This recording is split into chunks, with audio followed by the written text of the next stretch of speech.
have a Merry Christmas and stay tuned for Airgun Detectives.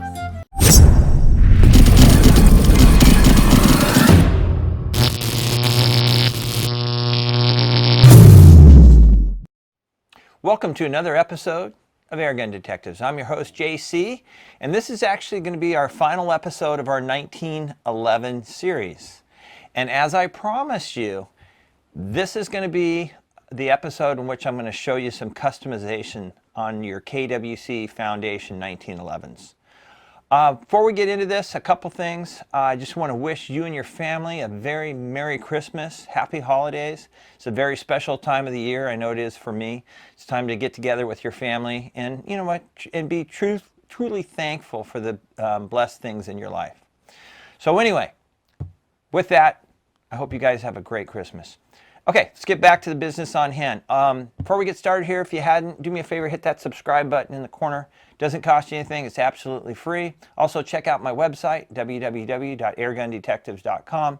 On that site, I've got t-shirts, I've got hats, I got my Generation 2 bipods, and check out, I do put some of my personal inventory on that, and it goes fast, so check that out when you have a chance.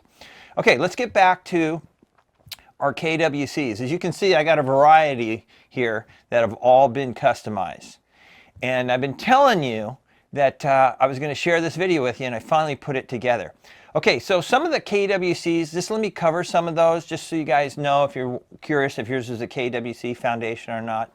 We got the Tangfolio Witness.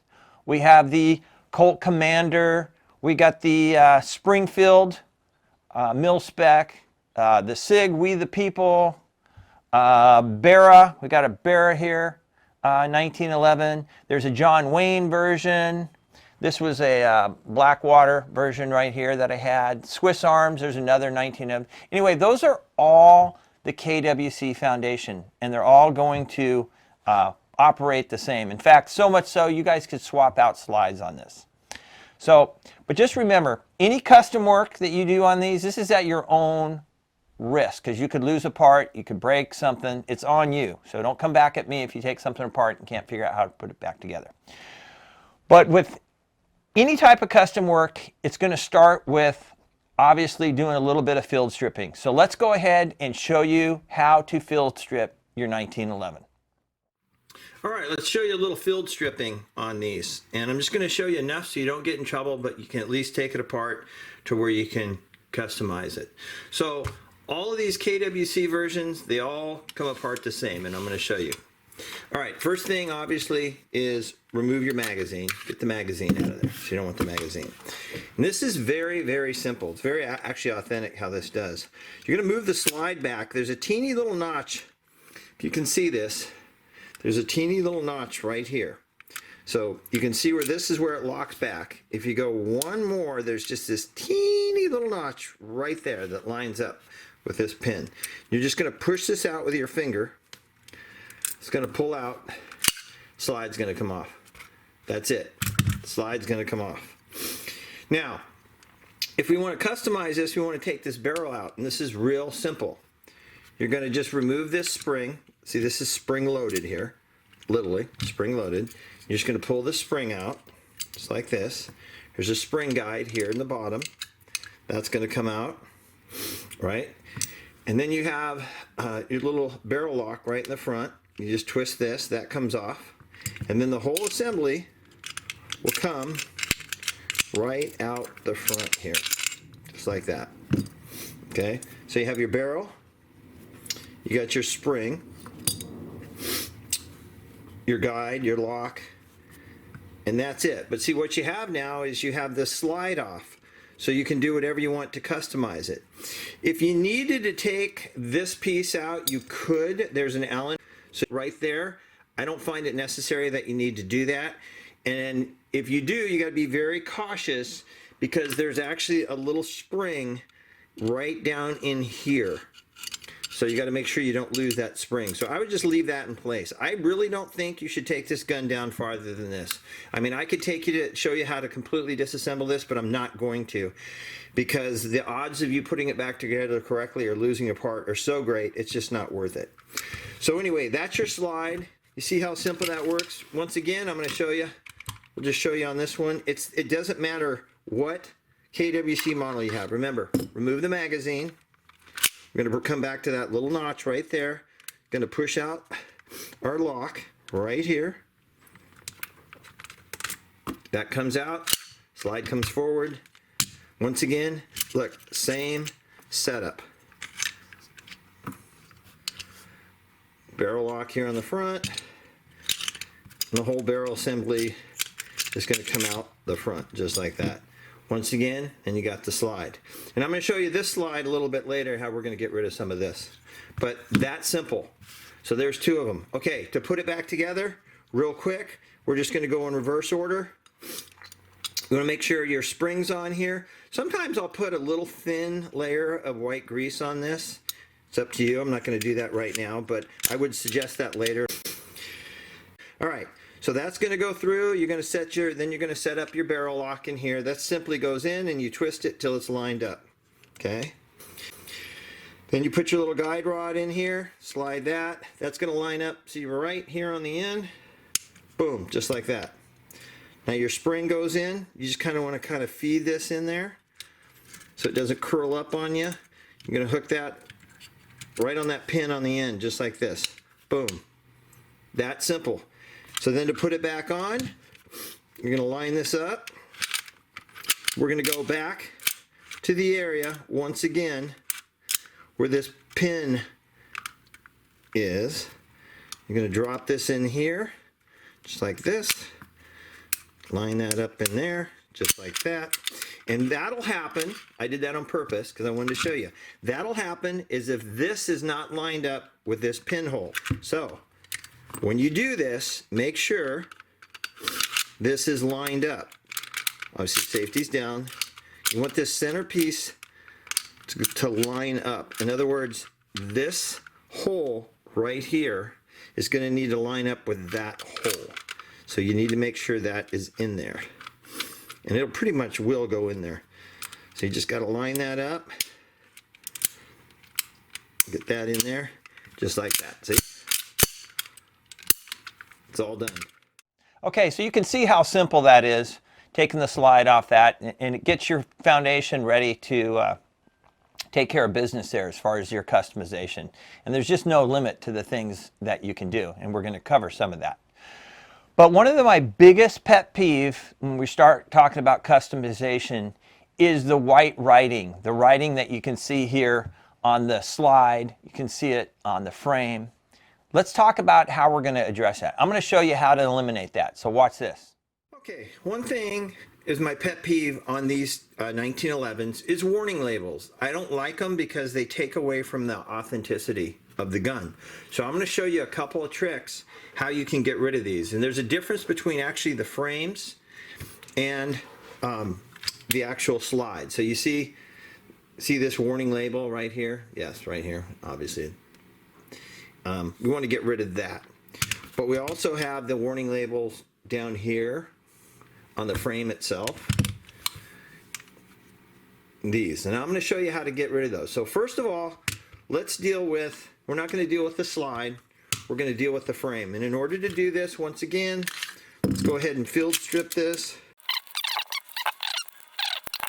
So now we have both of these. Okay, there's two things that's going to work for this. Okay, what you're going to need, always wear some rubber gloves when you're dealing, anytime you're dealing with chemicals or what have you. So let's put some rubber gloves on. Okay, so what we're going to want to use, you can use two things. You can either use a bluing pen or the bluing liquid.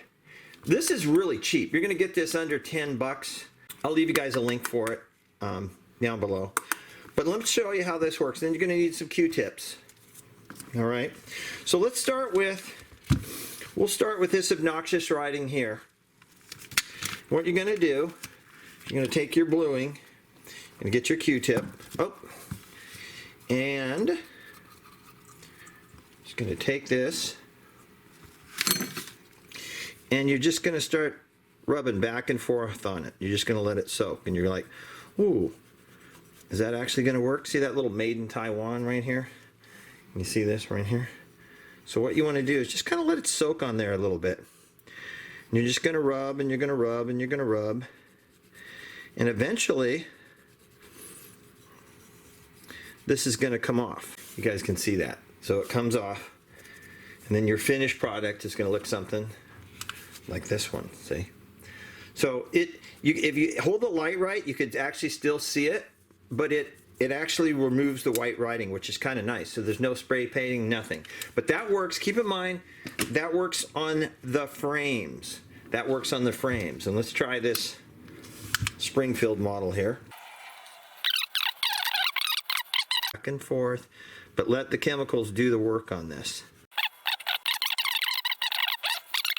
The pen will also work, but again, make sure you wear gloves, wear some protectants, and I like to wear eye protection as well, just so you get a splatter anytime when you're working with stuff like this. So, and then you can decide what you want to take off too, but look at that. It works fantastic. So that's one thought, is how you get rid of that writing. And guess what? It doesn't just work on these 1911 versions. It works on quite a few of these different brands of guns. So you'll just have to test it off, but that works quite well. All right, let me show you real quick how to deal with the slides now. All right, so our bluing did a good job here and here on the frame, making the writing pretty much invisible, which is nice. However, the bluing does nothing. This does nothing on this area here. It will not affect the print at all. So what are we going to have to do?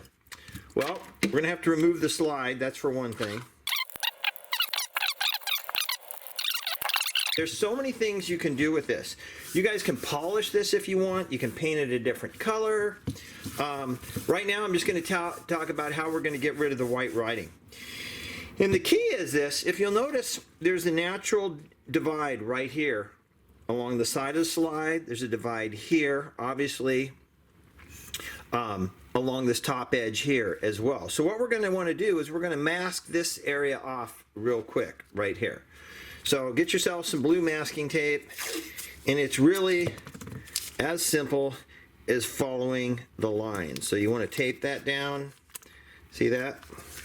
So you want to follow these lines. Make sure your tape sticks, by the way. Anyway, you're going to do that. Let's just fast forward through this, and then I can show you the rest of it.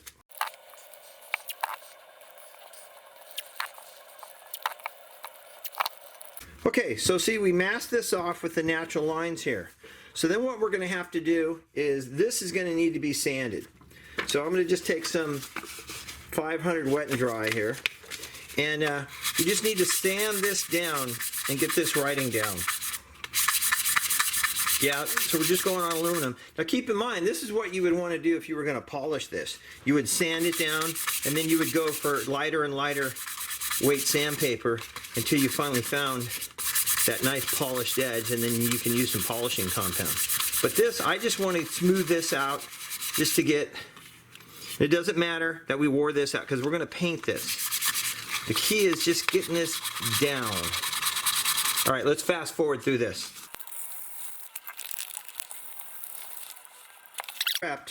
And now we're going to put a little spray paint on it. I personally, any flat black is going to work. I like this Krylon. If you can still get it, great. It works because it seems to match the slide color actually quite well. Okay, we're all set here. Get a little Krylon. Okay, just a light coat. We'll let that dry, and then we'll come back and we'll give it a couple more coats. Okay, and now after a few coats, you want to go ahead and pull the tape off. Oh, don't leave the tape on it, but we'll pull the tape off. And then what I'll do is I'll let this cure probably for about 24 hours, and then I'll rub the whole thing out just a little bit. And believe it or not, the color will all match at that point. But see, you have your natural dividing lines right here, but I'll clean this up a little bit here.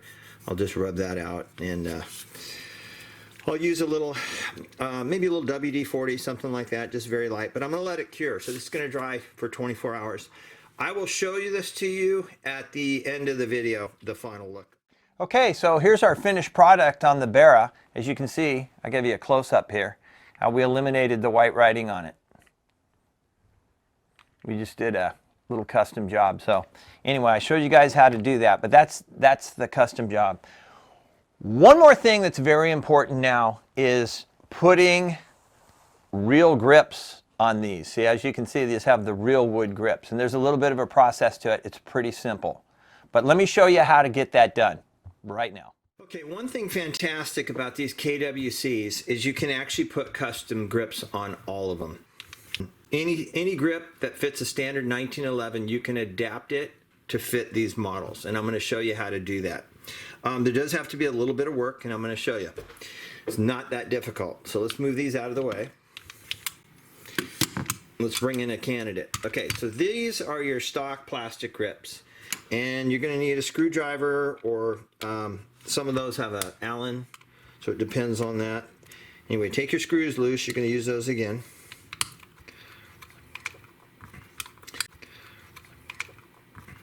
But I'm going to show you guys something.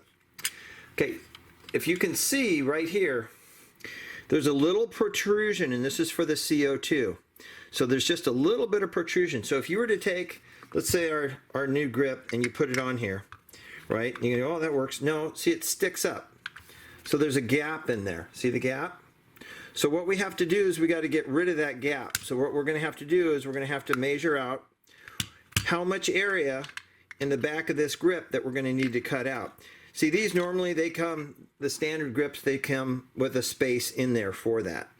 So we have to create a space. So how are we going to do that? Well, we're going to get a pencil, right? And then some type of measuring device, which is not that difficult to do. This whole process, because see, it lines up nice and straight, so we can go by the holes. So if you look at the hole, if you go from this hole here, on the top of the hole, we're going to need to go, and guess what? It doesn't have to be exact. It can be a little higher. It just can't be a little less. So we need to go a minimum. Let's reset this. We need to go a minimum, just say from the center of this hole, we need to go a minimum of, let's say, 0.73 inches. But let's go a little higher, so then we know that we're going to cover this area, okay? So now if you were to flip this over and put this in the center right here, we're going to know that we need to go at least this high on that grip, okay? So that's safe. We need to know that we're going to go at least that high so that we're above this little lip. Now, this whole thing all the way down is going to have to be cupped out. So in other words, so this will flip flat on that. We don't have an issue on top. It's just this little piece down here on the bottom. So down from the very edge, if you want to see where this edge is, you can actually lift this up and you go, oh, okay, so we got to go from this edge, and like I said, if it's a hair bit wider, that's probably good, and then this edge. So then we're going to flip this over, and we're going to go, oh, okay, so here, right, and then here. And then we got to go all the way up, so you just get a straight edge. Figure out your straight edge here. There. There. So there again, actually I was a little narrow on that one. So this is the area that we need to cup out. And how do I do that? There's a lot of ways you can do it, but the best way is with a Dremel. And I'll get in here with the Dremel. I'm not going to do this on camera, but we get in here in the Dremel, and you're just going to cup this out. You're just going to cup this out until it looks like this. See that? See the cup that we cut out on that? So it's going to be basically the same thing. So we're going to need a little cup, this cupped out. So now, when this goes on, wrong one. When this goes on, see that? Now it fits flush. You don't have the gap in there. It fits flush. But you can do this with any grip. It doesn't matter if it's a plastic grip. Same thing. You just need that space so it sits flat. It's plastic grips. Some of these. Here's a fiber optic one that I did it with. Some other wooden grips here. See, so you can do it with either. But you want to cut those out so that they fit. But any 1911 standard grip will go on these. So pretty simple process. Like I said, I like using a Dremel. There's other guys that, believe it or not, use a file and use a straight edge, like a X-Acto knife. I mean, you can do it that way if you don't have access to a Dremel. But the key is you need to get this cup right here, this little cup. And you know what you'll do is you'll just grind on it a little bit, test it until it finally sits flat. But you can see it. It doesn't have to be very deep. And like I said before, you can just look at the edge of the gun to see how much depth you really need to go, because it'll show you. And all you're concerned about, remember, is this bottom area, this raised area right here. That's it. That's all there is to getting these grips on here. Nothing to it. It's really simple. All right. So see that grips? That's a simple process. Hey, I just did want to cover one thing. 99% of your grips will go on nice and tight with the stock screws. But if there's ever a chance that you put grips on, like these are a little bit thinner 1911 grips, and for some reason these ones don't fit real tight, simple solution. What you need is just these little rubber O-rings. And these are the A006 rubber O-rings. A006. So those would be a 1/8 by a 1/4 by 1/16. And basically you're just going to take one of these little rubber O-rings and put it on the mounting screw and into the gun. And what that'll do is it'll hold these on real tight. But anyway, I just wanted to cover that to make sure. So you guys saw that any of these 1911 guns, these KWCs, they can be customized. And let me just show you real quick. This was my Tang Folio that I did. This was the Barra, and you can see we put real wood grips on that one. That's quite the look. It really is. Think about it. That's pretty neat. And then I showed you some of these other ones. Even the Springfield here, I got rid of all the writing on this one that was on the frame. And I even added some grip tape here just to customize it. And I was going to put wood grips on it, but I actually like the stock grips on the looks on this. But any grip you can put on there. This was all Blackwater. They don't make this one anymore, but it's that 1911 base, that KWC. And then as you see, I put some different rubber grips. And I said before, any grip will go on there, any 1911 grip. You need just to customize it.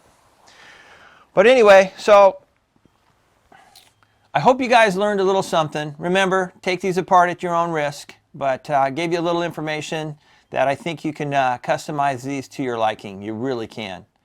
So with that, I'm going to wish you all a Merry Christmas and a Happy New Year. Don't forget, this is where we take the mystery out of the air gun. Until next time, take care and God bless.